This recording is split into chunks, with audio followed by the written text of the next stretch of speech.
Mes parents ont engagé un avocat et l'ont amené dans mon appartement pour me forcer à le céder à ma sœur. Mise à jour, ils vivent maintenant avec l'oncle qui les a entraînés dans l'escroquerie de crypto qui leur a coûté leur maison. Salut tout le monde. L'histoire d'aujourd'hui va vous épater, mais très rapidement, si vous aimez ce contenu, cliquez sur le bouton d'abonnement. La chaîne a été un peu silencieuse ces derniers temps, et votre soutien permet à tout cela de continuer. Plongeons-nous dedans. Post original, moi, 29 ans, je dois savoir si je perds la tête ou si ma famille a complètement perdu le contact avec la réalité. C'est long, mais j'ai besoin de me vider le cœur. Je travaille comme ingénieur logiciel dans le centre-ville de Chicago. Il y a 5 ans, après avoir vécu avec des colocataires et mangé des ramen pendant des années, j'ai enfin économisé assez pour un acompte sur un appartement de 2 pièces. Ce n'est rien d'extraordinaire, mais c'est dans un immeuble correct avec une bonne sécurité, près du L, et surtout, il est à moi.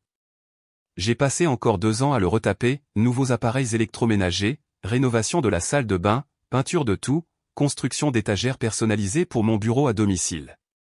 Chaque amélioration a été payée par des heures supplémentaires et des projets annexes. Ma jeune sœur, Émilie, 22 ans, est l'enfant chéri. Elle l'a toujours été. Quand je travaillais à 2 emplois pour payer le community college avant de passer dans une université d'État, elle a obtenu une bourse complète pour Northwestern.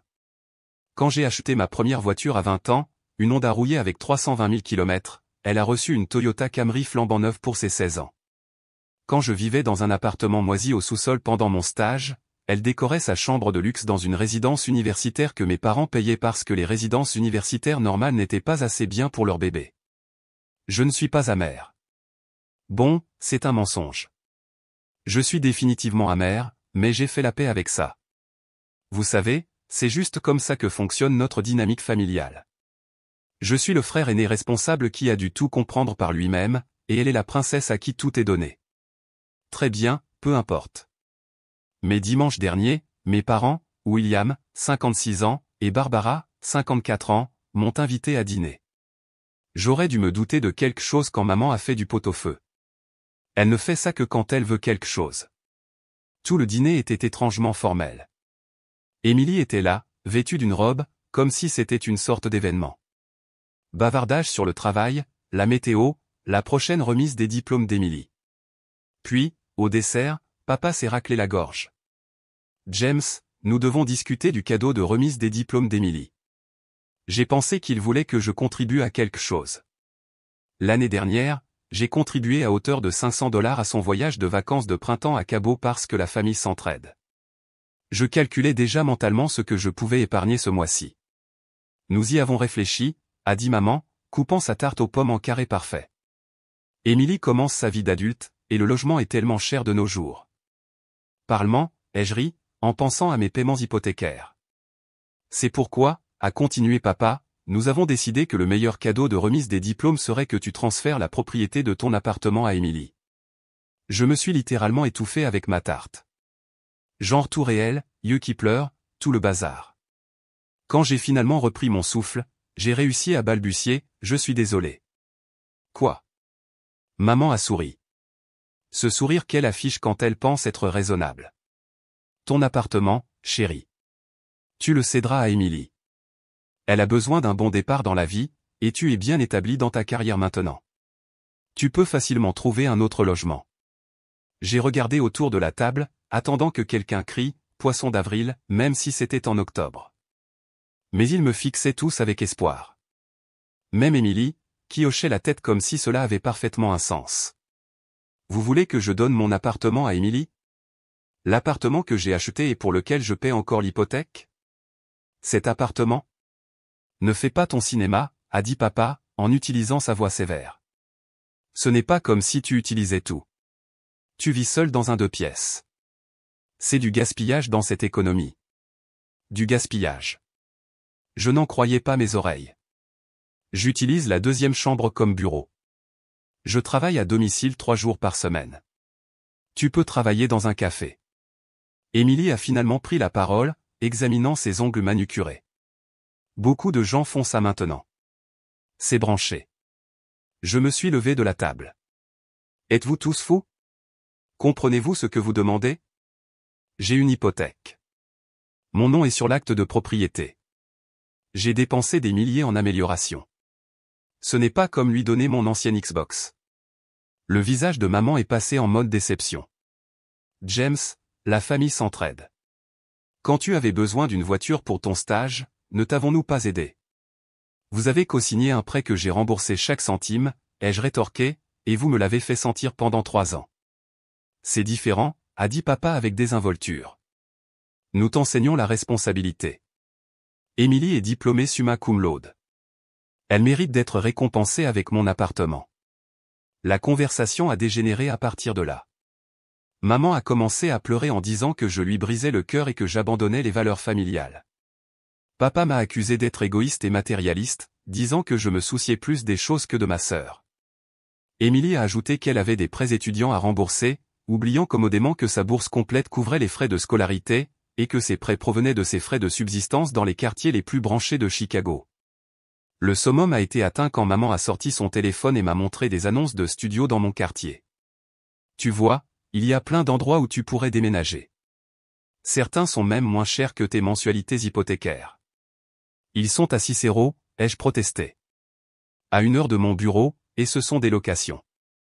Un peu de trajet forge le caractère, a dit papa, l'homme qui avait travaillé sur le même parcours postal pendant 30 ans et n'avait jamais fait plus de 15 minutes de trajet de sa vie. Je suis parti. Je me suis juste levé, j'ai pris mon manteau et je suis sorti en marchant pendant qu'il m'appelait. Mon téléphone a commencé à vibrer avant même que j'atteigne ma voiture. Des textos de maman sur sa déception. Des messages vocaux de papa sur le devoir familial. Même Émilie s'y est mise avec un texto disant que je gâchais sa joie de remise des diplômes. Mais voici ce qui me dérange vraiment. Il prévoyait clairement ça depuis un certain temps. Maman avait ses annonces d'appartements prêtes. Papa avait des arguments sur le transfert de propriété entre les membres de la famille. Émilie n'a été surprise par rien de tout ça. Ils avaient orchestré toute cette embuscade, supposant que je céderais et que je leur donnerais ma plus grande réussite parce qu'ils l'exigeaient. Je repense à ça dans ma tête depuis des jours. Suis-je fou? Existe-t-il une règle non écrite selon laquelle les frères et sœurs aînés qui réussissent doivent leur maison aux plus jeunes? Parce que j'ai beaucoup aidé Émilie au fil des ans, manuels scolaires, frais de déménagement, argent de secours quand elle a trop dépensé pendant les vacances de printemps. Mais apparemment, ce n'est pas suffisant. Maintenant, je dois littéralement lui donner le toit au-dessus de ma tête. Le pire, c'est que je sais que ça ne s'arrêtera pas là. Ils vont faire en sorte que ce soit de ma faute. Je suis le méchant qui n'aidera pas sa sœur. Peu importe qu'ils puissent l'aider eux-mêmes. Ils sont propriétaires de leur maison sans hypothèque et ont des économies considérables.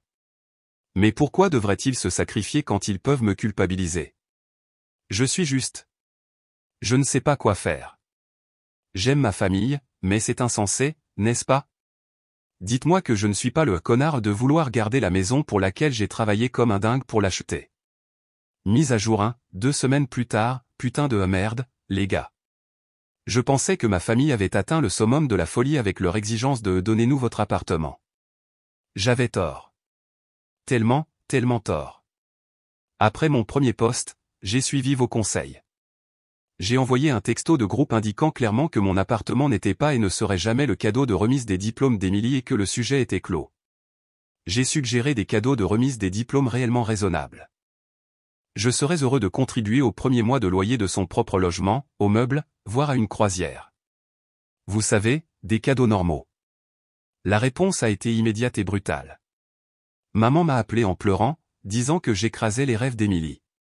Papa a envoyé un long email expliquant comment lui et maman avaient tout sacrifié pour nous les enfants, et que je leur crachais à la figure.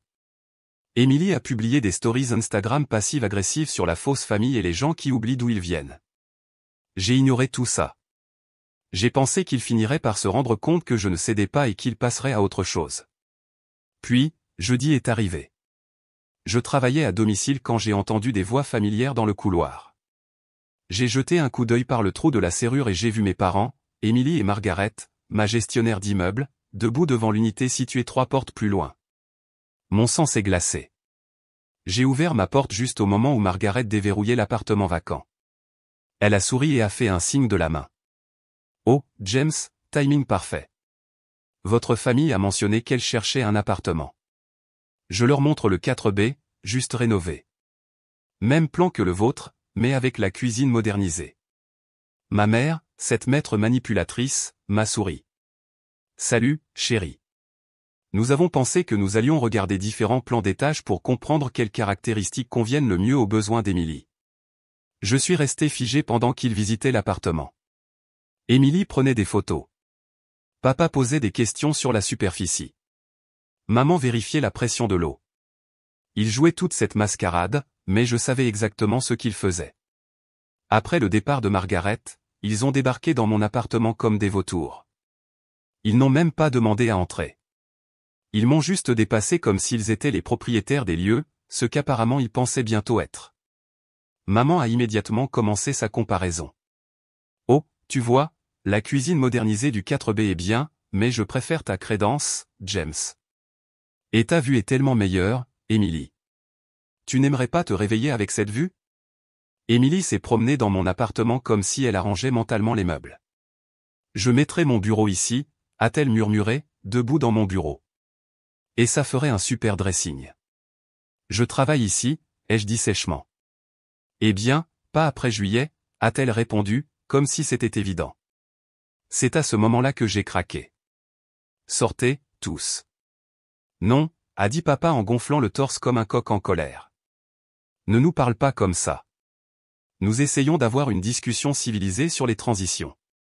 Il n'y a pas de transition. C'est ma maison. La mienne, celle pour laquelle je paie. Quelle partie de ça ne comprenez-vous pas? La partie où tu es tellement égoïste que tu préfères avoir un espace vide plutôt que d'aider ta sœur à réussir, a craché maman, sa fausse douceur disparue. Je les ai physiquement poussés vers la porte. Maman m'a traité d'ingrat. Papa a dit que je n'étais pas son fils. Émilie a pris plus de photos en sortant, disant qu'elle voulait se souvenir de l'aménagement pour plus tard. Mais attendez, ça empire. Le lendemain matin, Margaret m'a appelé. Mes parents lui avaient posé des questions très inquiétantes lors de leur visite. Plus précisément, quel est le processus de transfert de propriété entre les membres de la famille? Y a-t-il des restrictions de l'association des copropriétaires sur le don d'unités? Peuvent-ils obtenir une copie du règlement de l'immeuble? Quelles sont les pénalités en cas de retard de paiement de l'association des copropriétaires? Vérifier si j'étais en règle.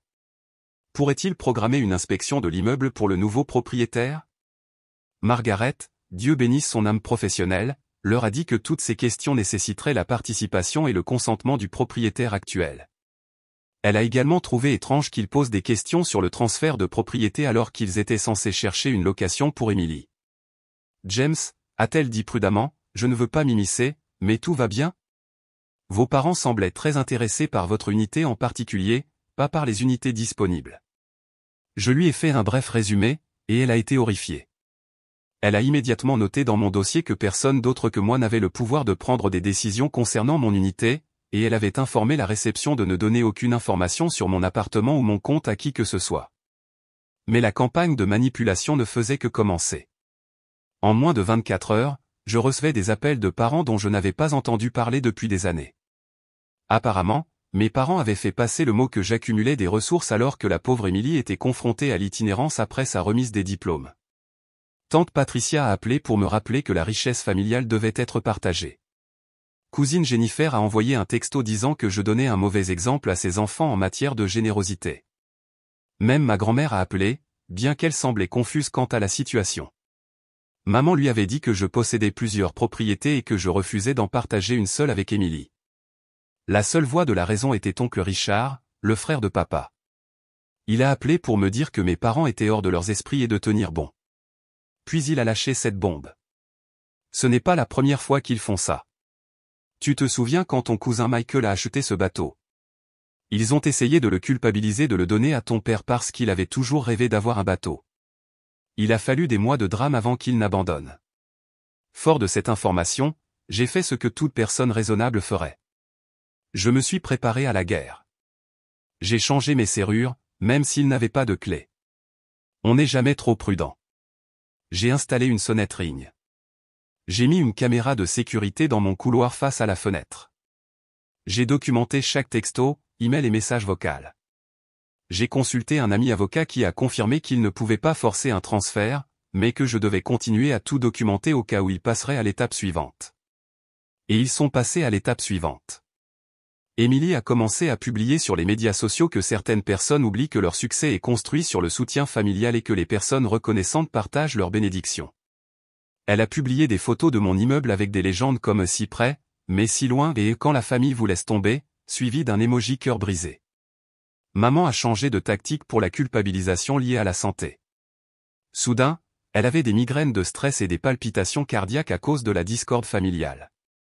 Papa m'a envoyé un article sur le fait que les enfants adultes qui ne soutiennent pas leur famille meurent plus jeunes. J'aimerais inventer ça. Le plus exaspérant, ils pourraient facilement aider Emily eux-mêmes. Ils sont propriétaires d'une maison d'une valeur de 400 000 $ sans hypothèque. Ils ont une épargne retraite. Ils prennent 2 vacances par an. Mais non, leur retraite est sacrée, alors que mon présent devrait être sacrifié. Hier, c'était la goutte d'eau. Emily m'a envoyé un texto disant qu'elle avait déjà dit à la famille de son petit ami qu'elle recevait un incroyable appartement du centre-ville comme cadeau de remise des diplômes, et maintenant elle passe pour une menteuse. Elle m'a en fait reproché son mensonge. Je suis épuisé. Je suis en colère. Je suis déçu. Mais je n'abandonne pas mon appartement. Ils peuvent créer tout le drame qu'ils veulent. Je mourrai sur cette colline, dans mon appartement que j'ai payé avec mon argent, grâce à mon travail. Merci d'avoir écouté cette folie. Je ferai une autre mise à jour si et quand il passe à l'étape supérieure, parce que quelque chose me dit que ce n'est pas fini. Mise à jour 2, 1 mois plus tard, j'ai besoin d'un verre, de thérapie ou des deux. Définitivement les deux. Alors, vous vous souvenez quand j'ai dit que ma famille ne pouvait pas passer à l'étape supérieure? J'étais naïf. Tellement putain de naïf. Tout d'abord, laissez-moi aborder la situation de la remise des diplômes. La remise des diplômes d'Emily avait lieu 2 semaines après ma dernière mise à jour. J'ai décidé de la zapper après tout ce qui s'est passé. Je sais que certains d'entre vous ont dit que je devrais y aller et garder la tête haute, mais je ne pouvais pas supporter de rester assis là à faire semblant que nous étions une famille heureuse pendant qu'ils complotaient pour voler ma maison. Au lieu de ça, j'ai envoyé à Emily une carte de remise des diplômes avec un chèque de 500 $, mon cadeau initialement prévu avant cette folie d'appartement. Elle l'a encaissé dans les 24 heures. Pas de merci. Pas de reconnaissance. Elle a juste pris l'argent et s'est enfuie. Emily classique. L'explosion familiale a été immédiate. Mon téléphone ressemblait à un sapin de Noël avec toutes les notifications. Comment oses-tu manquer la remise des diplômes de ta seule sœur? Tu es en train de déchirer cette famille. Tellement égoïste que tu ne peux même pas te présenter pour une journée. Mon préféré venait de tante Patricia, ton absence a été remarquée et en disait long sur ton caractère. Ouais, madame. Et que dit le fait d'essayer de voler mon appartement du leur?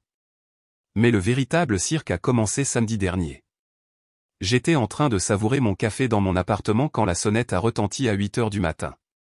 À travers ma nouvelle caméra de sécurité, j'ai vu mes parents, Emily et un inconnu en costume. Chaque instinct hurlait « danger », mais j'étais curieux. Quel nouvel enfer était-ce? J'ai ouvert la porte, mais je ne les ai pas invités à entrer. Puis-je vous aider? Papa a fait un pas en avant, le torse bombé comme s'il était sur le point de faire une grande proclamation.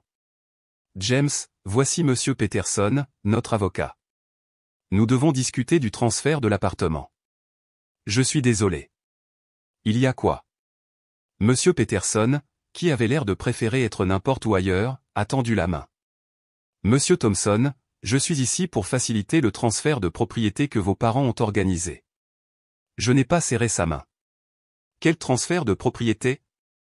Maman a sauté dans la conversation, utilisant sa voix raisonnable. Ne sois pas difficile, James. Nous avons fait préparer tous les documents. Tout ce que tu as à faire, c'est signer, et toute cette désagréable affaire sera derrière nous. Puis-je entrer, a demandé Monsieur Peterson. Il serait préférable d'en discuter assis. Contre tous mes instincts hurlants, je les ai laissés entrer. Je voulais voir jusqu'où ils pousseraient cette folie. Ils se sont assis dans mon salon, sur mon canapé pour lequel j'avais économisé pendant des mois pour l'acheter, et Monsieur Peterson a sorti un dossier. À l'intérieur se trouvaient de véritables documents juridiques, de vrais papiers de transfert de propriété d'apparence officielle avec mon nom et celui d'Emily. Comme vous pouvez le constater, a expliqué Monsieur Peterson, lisant clairement à partir de notes mentales, le transfert est simple. vous céderiez la pleine propriété à Emily Thompson, avec une date d'entrée en vigueur au 1er juillet, vous donnant le temps de prendre des dispositions. J'ai regardé les papiers, puis lui, puis ma famille délirante. Et qu'est-ce qui vous fait penser que je signerais ça? Monsieur Peterson a froncé les sourcils. On m'a dit qu'il s'agissait d'un accord familial qui nécessitait juste d'être officialisé, que vous aviez déjà accepté d'offrir la propriété comme cadeau de remise des diplômes. Ont-ils mentionné que j'ai refusé cela à plusieurs reprises? Que j'ai explicitement dit que je ne donnerais jamais mon appartement à Emily? Le visage du pauvre homme a traversé plusieurs expressions avant de se fixer sur une prise de conscience inconfortable. Il s'est tourné vers mes parents. Vous m'avez dit que Monsieur Thompson avait accepté ce transfert. Il le fera, a dit papa fermement. Il a juste besoin d'arrêter d'être têtu et de se souvenir de ses obligations familiales. C'est alors qu'Emily a décidé de lâcher sa propre bombe. J'ai déjà dit à mes colocataires que j'aurai un logement d'ici juillet. Je ne peux pas revenir en arrière et leur dire que ça n'a pas marché. Voulez-vous que je sois sans abri? Tu as dit aux gens que tu allais avoir mon appartement. Je n'en revenais pas de l'audace. Elle a levé les yeux au ciel. Maman et papa ont dit que ça allait se faire. Pourquoi penserais-je le contraire? C'est tellement typique de toi, James, de toujours rendre les choses difficiles. Monsieur Peterson a commencé à ranger ses papiers. Je pense qu'il y a eu un malentendu important. Les transferts de propriété nécessitent la participation volontaire des deux parties. Sans le consentement de Monsieur Thompson, ces documents n'ont aucun sens. Maman a immédiatement ouvert les vannes. James, s'il te plaît. Nous essayons juste d'aider Emily à démarrer sa vie. Pourquoi es-tu si cruel? Parce que c'est mon appartement, je me suis levé. Mon nom sur l'acte de propriété, mes paiements hypothécaires, mes rénovations, ma maison. Quelle partie de ça ne comprenez-vous pas? Papa s'est levé aussi, se plantant devant moi. La famille est de la famille. Si tu ne comprends pas ce principe de base, peut-être que tu ne fais plus partie de cette famille. Alors je suppose que je n'en fais pas partie, ai-je dit doucement. La pièce est devenue silencieuse. Même maman a arrêté de pleurer. La bouche d'Emily s'est ouverte. Je pense que jusqu'à ce moment, il croyait vraiment que je finirais par céder. Sortez, ai-je continué. Vous tous, et ne revenez pas. Le visage de papa est devenu violet. Espèce d'ingrat. Sortez. Ils sont partis, mais pas en silence. Maman s'est lamentée sur son cœur brisé. Papa a marmonné qu'il me déshéritait. Emily a annoncé que j'étais mort pour elle.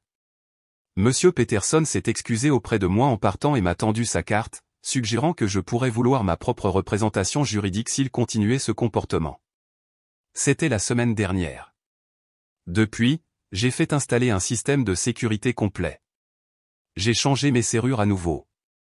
Paranoïaque peut-être, mais mieux vaut prévenir que guérir. J'ai installé des caméras supplémentaires couvrant toutes les approches de ma porte. J'ai donné à Margaret et à la sécurité de l'immeuble des photos de ma famille, avec des instructions, ils ne sont pas autorisés à entrer sans ma permission explicite. J'ai rencontré mon propre avocat, qui a envoyé une lettre de mise en demeure après qu'il se soit présenté à mon lieu de travail. Oh, ouais. Ils se sont présentés à mon lieu de travail. Lundi matin, j'entre dans l'immeuble de bureau et ils sont là dans le hall. La sécurité ne les a pas laissés monter, Dieu merci pour l'accès par badge, mais ils ont causé suffisamment de scènes pour que mon patron me demande si tout allait bien. Le harcèlement familial s'est également étendu. Je reçois des messages de parents que je n'ai pas vus depuis que j'ai 10 ans sur la façon dont je détruis la famille et abandonne mes principes. Le récit qu'ils font est que je suis un millionnaire avec plusieurs propriétés, refusant d'aider ma sœur en difficulté. La réalité que je suis un célibataire avec un appartement et une hypothèque ne correspond pas à leur histoire de victime. La seule lueur d'espoir a été l'oncle Richard, qui a appelé pour partager plus d'histoires familiales. Apparemment, mes parents ont un schéma de ce comportement. Ils ont essayé de culpabiliser cousin Michael de donner son bateau à papa. Ont tenté de convaincre tante Suzanne de leur prêter sa cabane de vacances indéfiniment. Ils ont fait pression sur grand-maman pour qu'elle change son testament en faveur d'Emily par rapport à tous les autres petits-enfants. Ils ont convaincu mon défunt oncle Thomas de co-signer des prêts qu'il a fini par devoir payer. Ce sont des sangsues, a dit Richard sans détour. Il trouve quelqu'un qui se porte bien et s'accroche. Tiens bon, gamin. Le dernier développement, j'ai découvert par un autre cousin que mes parents disent à tout le monde que je suis mentalement instable et que je suis manipulé par une petite amie. Je suis célibataire. Qui m'a monté contre ma famille? Il suggère en fait que j'ai besoin d'une intervention. Une intervention pour ne pas avoir donné mon appartement. J'ai commencé une thérapie pour faire face à tout ça. Les yeux de ma thérapeute se sont écarquillés de plus en plus au fur et à mesure que je racontais l'histoire. Elle m'a même demandé si elle pouvait l'utiliser comme étude de cas, avec les détails modifiés, parce que c'est un cas d'école de dynamique familiale narcissique et d'abus financiers. Je suis fatigué, Reddit. Je suis tellement putain de fatigué. Une partie de moi a envie de vendre l'appartement juste pour leur faire enrager. Ils ne peuvent pas avoir ce qui n'existe pas. Mais pourquoi devrais-je abandonner ma maison parce qu'ils sont fous? Je ferai une autre mise à jour si quelque chose d'important se produit. Pour l'instant, je suis assis dans mon appartement, à boire du vin que j'ai acheté avec mon argent, à essayer de comprendre comment je suis devenu le méchant dans leur histoire tordue. Dernière mise à jour, 3 mois après le post original, ça y est. Le dernier chapitre de cette saga insensée. Prenez un verre parce que vous allez en avoir besoin. Après ma dernière mise à jour, les choses se sont calmées de façon inquiétante pendant environ 2 semaines. Pas de texto, pas d'appel, pas de visite surprise. J'aurais dû savoir qu'il préparait quelque chose. Le calme avant la tempête, comme on dit. Puis Émilie a appelé. Pas un texto, pas par l'intermédiaire d'un membre de la famille. Elle m'a appelé directement, en pleurant. De vraies larmes, pas les larmes de crocodile qu'elle avait perfectionnées au fil des ans. Elle m'a supplié de la rencontrer, a dit que c'était urgent, et elle était désolée. Contre tous les conseils de mon avocat, de ma thérapeute et du bon sens de base, j'ai accepté de la rencontrer dans un café public. Émilie avait l'air terrible. Des poches sous les yeux, les cheveux non lavés, portant un survêtement, loin de la princesse polie à laquelle j'étais habitué. Elle s'est assise et a immédiatement craqué. James, je suis tellement désolé. Je suis tellement désolé. Tu avais raison sur tout. Je suis resté silencieux, attendant la prise. Maman et papa, ils ont des problèmes. De gros problèmes. Ils vont perdre la maison. Et voilà. La tactique de manipulation que j'attendais. Mais Émilie a continué, et ce qu'elle a dit ensuite m'a vraiment choqué. Ils ont contracté une deuxième hypothèque, il y a environ 1 an. Ils ont tout investi dans une combine de crypto-monnaies dont oncle Denis leur a parlé. Ils ont tout perdu. Près de 200 000 $. Je l'ai regardé fixement. Tu plaisantes. Elle a secoué la tête, sortant son téléphone pour me montrer des captures d'écran d'avis bancaires qu'elle avait trouvés chez eux. Avertissement de saisie, avis juridique, tout le bazar. C'est pourquoi ils voulaient ton appartement, a-t-elle chuchoté. Ils se sont dit que si tu me le donnais, ils pourraient emménager avec moi, ou me convaincre de le vendre et de leur donner l'argent. Ils me l'ont dit la semaine dernière quand j'ai demandé pourquoi ils étaient si obsédés par le fait de l'avoir, et tu as juste suivi le mouvement. Elle a recommencé à pleurer. Je sais. Je sais que je suis horrible. J'ai toujours obtenu tout ce que je voulais d'eux. Quand ils ont dit que tu allais me donner ton appartement, j'y ai cru. Je m'y attendais. Mon Dieu, James, j'ai 22 ans, et je m'attendais à ce que mon frère me donne sa maison juste parce que maman et papa l'ont dit. Quel genre de personne cela fait-il de moi? Je n'ai pas répondu. Nous savions tous les deux quel genre de personne cela faisait d'elle. Il y a plus, a-t-elle continué. Ils ont dit à la famille que tu as des propriétés d'investissement, que tu es une sorte de millionnaire secret. Tante Patricia pense que tu possèdes 3 immeubles. Grand-maman pense que tu es un propriétaire avec des douzaines de locataires.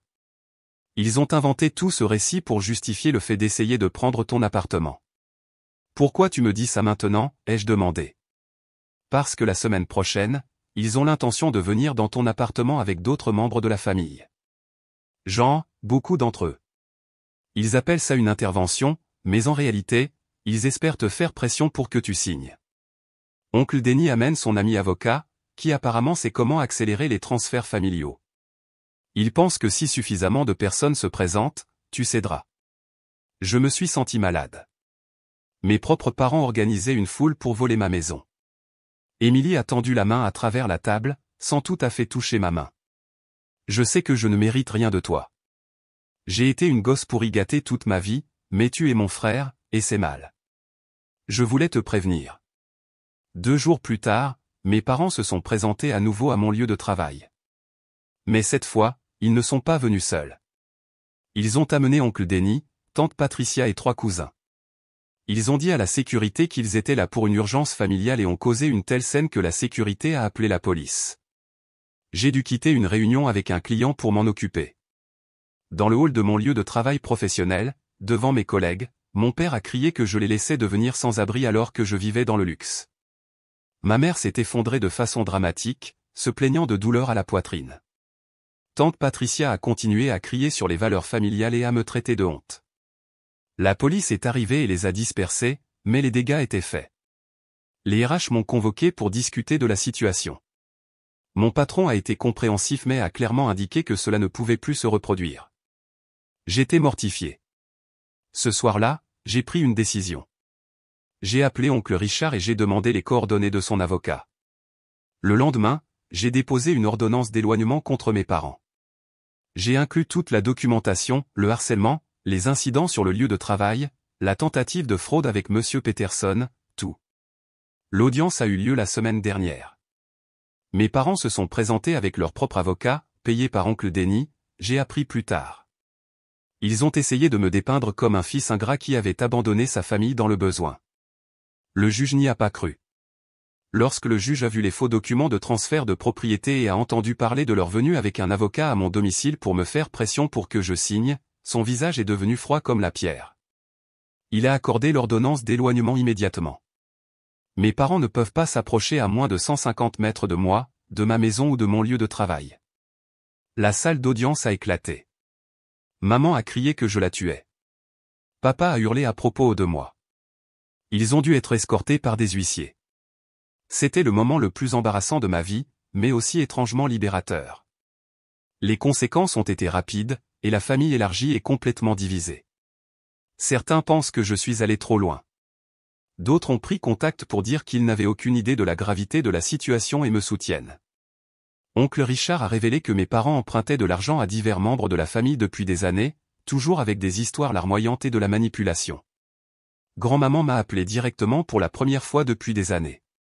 Il s'avère qu'elle n'a jamais pensé que j'étais un propriétaire millionnaire. Elle était confuse que tout le monde continue à lui dire ça et s'inquiétait que je me sois impliqué dans quelque chose de louche. Et l'investissement en crypto-monnaie était apparemment une arnaque évidente dans laquelle oncle Denis est tombé en premier et a convaincu mes parents de se joindre. Ils ont hypothéqué leur maison payée pour une combine pour devenir riches rapidement. Quant à Émilie, elle suit une thérapie et travaille à 2 emplois pour subvenir à ses besoins. Elle m'a envoyé une longue lettre s'excusant pour son droit et reconnaissant à quel point la dynamique de notre famille était merdique. Elle ne demande rien, même pas le pardon. Elle dit qu'elle doit gagner sa vie par ses propres moyens pour une fois dans sa vie. Je l'ai aidée d'une petite manière. Je l'ai recommandée à un ami qui cherchait un assistant marketing débutant. Elle a obtenu le poste par ses propres mérites. Nous ne sommes pas proches, et ne le serons peut-être jamais, mais je peux respecter le fait qu'elle essaie de changer. La maison de mes parents a été saisie le mois dernier. Ils vivent maintenant avec oncle Denis, rendant apparemment sa vie misérable avec leurs exigences et leurs attentes. Il a déjà contacté d'autres membres de la famille pour essayer de les reloger. Le karma est une salope, n'est-ce pas? J'ai toujours mon appartement. Mon appartement. J'ai un peu redécoré, essayant de reprendre l'espace de tous les souvenirs négatifs. Margaret plaisante toujours sur le drame familial du siècle quand elle me voit. Ma thérapie est en cours. Il s'avère que grandir dans une famille où l'amour est transactionnel laisse des cicatrices profondes. L'ordonnance d'éloignement est valable pendant 2 ans. Je n'ai plus entendu parler de mes parents depuis l'audience, bien que je sache qu'ils continuent de diffuser leur version des faits à quiconque veut bien les écouter. C'est très bien. Les gens qui comptent connaissent la vérité. À tous ceux qui ont suivi ce parcours et offert leur soutien, merci. Vos commentaires m'ont aidé à réaliser que je n'étais pas fou, que ce qu'ils faisaient était de l'abus, pas de l'amour. À tous ceux qui sont confrontés à une manipulation familiale similaire, sachez que non est une phrase complète. Vous ne devez à personne vos réalisations, votre maison ou votre avenir, peu importe l'ADN partagé. Je garde mon appartement.